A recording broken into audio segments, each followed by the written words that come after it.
Hello everyone, how are you? Jai Swaminarayan to all of you. Today we will discuss about chapter 4 reproductive health on my channel Biology by Siddharth sir. Audio Jungle.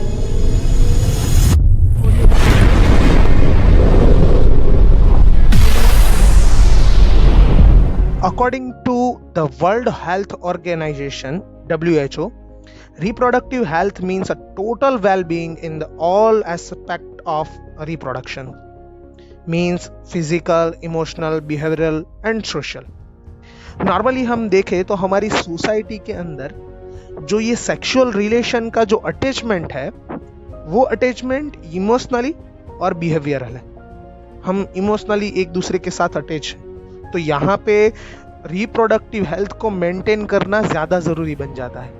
तो वो हम किस तरह से करते हैं वो आगे देखते हैं। और first topic is reproductive health problems and strategies. Reproductive health के लिए कौन कौन से प्रॉब्लम्स आते हैं और उनके लिए हमने कौन कौन सी स्ट्रेटेजीज बनाई है वो यहाँ पे हम पढ़ेंगे। इंडिया इसके अंदर सबसे फर्स्ट है। इंडिया की बात करें तो इंडिया क्यों फर्स्ट है, क्योंकि हमारे यहाँ की जो पॉपुलेशन है वो दिन ब दिन बढ़ती ही चली जा रही है। और इसके लिए इन 1951 के अंदर हमने एक सिस्टम बनाई, एक नाम दिया फैमिली प्लानिंग। ये फैमिली प्लानिंग क्या है, तो नॉर्मली आपने वो स्लोगन्स पढ़े होंगे, हम दो हमारे दो। इसका मतलब क्या है कि लोगों के अंदर अवेयरनेस आए और उससे पॉपुलेशन कंट्रोल में आए।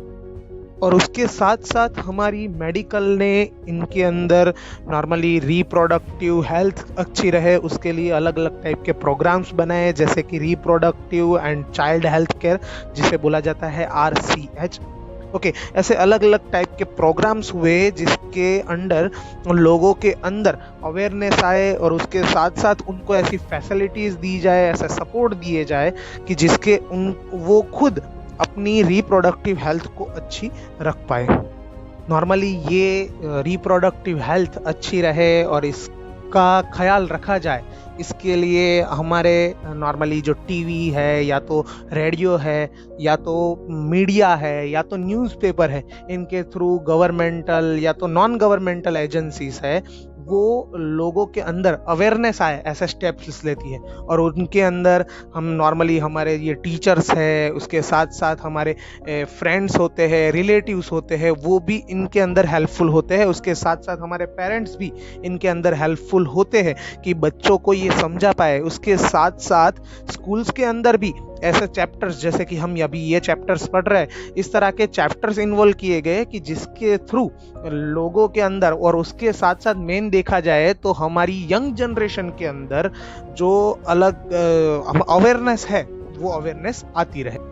और उसके साथ साथ हम आगे चैप्टर पढ़े, चैप्टर 3, उस तरह से रिप्रोडक्टिव जो ऑर्गन्स है उसके बारे में, उसके साथ साथ उनके अंदर जो चेंजेस आते हैं उनके बारे में, उसके साथ साथ सेक्सुअल प्रैक्टिसेस के बारे में, सेक्सुअल ट्रांसमिटेड डिसीज़ के बारे में जो हम आगे पढ़ेंगे, उसके साथ साथ एड्स जैसी डिसीज़ के बारे में हमें समझाया जाता है। और वो भी कौन सी एज के अंदर, तो यही यंगर एज के अंदर जहाँ पे उसकी सबसे ज़्यादा ज़रूरत होती है। उसके साथ साथ जो फर्टाइल कपल होते हैं, जो भी मैरिज की टाइम पे आके खड़े हुए हैं, मतलब कि 20 या 24 की एज के आसपास के हैं, उन सबको ये चीज़ समझाई जाती है। और उसके साथ साथ बर्थ कंट्रोल के बारे में समझाया जाता है। और उसके साथ साथ जो प्रेग्नेंट लेडी है उसकी केयर किस तरह से की जाए, आफ्टर प्रेगनेंसी उनके बाद उनकी जब डिलीवरी होगी तो डिलीवरी के बाद मदर और चाइल्ड की केयर किस तरह से की जाए, और चाइल्ड को ब्रेस्ट फीडिंग प्रॉपर दिया जाए। और उसके साथ साथ जो मेल या फीमेल जो भी चाइल्ड हो उसे इक्वल अपॉर्चुनिटी दी जाए, उसके बारे में लोगों के अंदर अवेयरनेस लाई जाती है। और उसके साथ साथ under control population growth, means कि अभी दिन ब दिन जो हमारी पॉपुलेशन बढ़ती चली जा रही है वो पॉपुलेशन को कंट्रोल लाए किस तरह से। और उसके साथ साथ जो सेक्स एब्यूज है या तो हम बोले कि रेप जैसे जो सेक्सुअल रिलेटेड जो क्राइम्स है उसके बारे में हमारी सोसाइटी को और उसके अंदर भी ज़्यादातर यंगर एज के पर्सन को इसके बारे में अवेयर किया जाता है कि वो ये सारी चीज़ों को ध्यान में रखे और उन के रिलेटेड अपनी जो सेक्सुअल लाइफ है और उसके साथ साथ रिप्रोडक्टिव हेल्थ है उनको अच्छी रख पाए। ये जो हमने बात की वो तो हमने अवेयरनेस के बारे में बात की, लेकिन जिनको ये रिप्रोडक्टिव हेल्थ के अंदर प्रॉब्लम हुआ ही है उनके बारे में क्या, तो उनको प्रॉपरली ऐसी फैसिलिटीज दी जाए कि जिनके थ्रू उनकी हेल्थ अच्छी हो सके।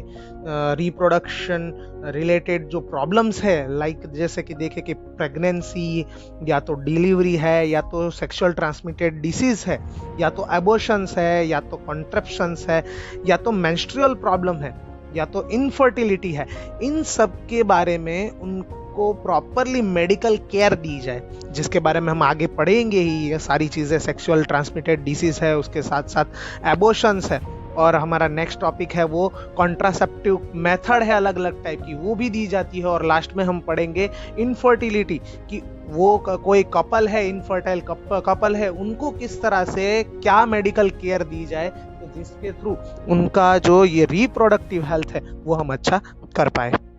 और नेक्स्ट बात करते हैं एमनियोसेंटेसिस प्रोसेस की। तो ये एमनियोसेंटेसिस प्रोसेस से इनके ऊपर नॉर्मली बैन लगा है, लेकिन किसके ऊपर बैन लगा है, तो सेक्स डिटर्मिनेशन के लिए। पहले तो ये प्रोसेस के बारे में बात करते हैं, एग्जैक्टली ये प्रोसेस है क्या। तो हमारा जो फीमेल के अंदर जो फीटस होता है, उस फीटस के आसपास कोई लिक्विड होता है, उस लिक्विड को थोड़ा लेके उसके अंदर चेक किया जाता है कि वो असल में मेल है या फीमेल है। इस तरह से सेक्स डिटरमाइन किया जाता है, उसके ऊपर बैन लगाया गया है। लेकिन इसी प्रोसेस से, ये एमनियोसेंटेसिस प्रोसेस से, हम अलग अलग टाइप की जो फीटस के अंदर प्रॉब्लम है या तो अभी से जो डिसीज है उसे जान सकते हैं, जैसे कि डाउन सिंड्रोम है, हीमोफीलिया है, सिकल सेल एनीमिया है। ऐसी अलग अलग टाइप की अगर डिसीज अभी से अगर फीटस के अंदर है तो उसे हम जान पाएंगे यही प्रोसेस से। ये जो हमने अवेयरनेस के बारे में बात की और अलग अलग टाइप की डिसीज के बारे में बात की, उसके अंदर हम कुछ ना कुछ इंक्रीज कर पाए, उसके लिए हमारे अलग अलग टाइप के जो रिसर्च सेंटर है, गवर्नमेंटल नॉन गवर्नमेंटल एजेंसीज है, वो इसके लिए काम करती है। जैसे कि लखनऊ की CDRI जो सेंट्रल ड्रग रिसर्च इंस्टीट्यूट है, उन्होंने लास्ट थोड़े टाइम पहले ही एक ओरल कॉन्ट्रासेप्टिव पिल्स निकाली जिसका नाम है सहेली, जिसके थ्रू हम ये बर्थ कंट्रोल कर पाते हैं, कर सकते हैं। और उसके लिए अलग अलग टाइप के रिसर्च सेंटर भी इनके अंदर काम करते हैं। और हमारी सोसाइटी में जो ये मैटरनल और एम्ब्रियो की जो मोर्टिलिटी है उसका रेट बढ़ता चला जा रहा है, वो डिक्रीज हो, उसके लिए भी मेडिकल अभी क्योर कर रहा है, मेडिकल इसमें भी आगे बढ़ रहा है। और उसके साथ साथ हमारी रिप्रोडक्टिव हेल्थ अच्छी हो, उसके लिए हमें छोटी फैमिली, उसके साथ साथ जो STDs मतलब कि सेक्सुअल ट्रांसमिटेड डिसीज, उनसे भी क्योर करनी है। और इसके लिए भी मेडिकल्स हमें अलग अलग टाइप की फैसिलिटीज देती है। तो इन सब के बारे में डीपली हम नेक्स्ट लेक्चर से पढ़ेंगे। Okay, thank you.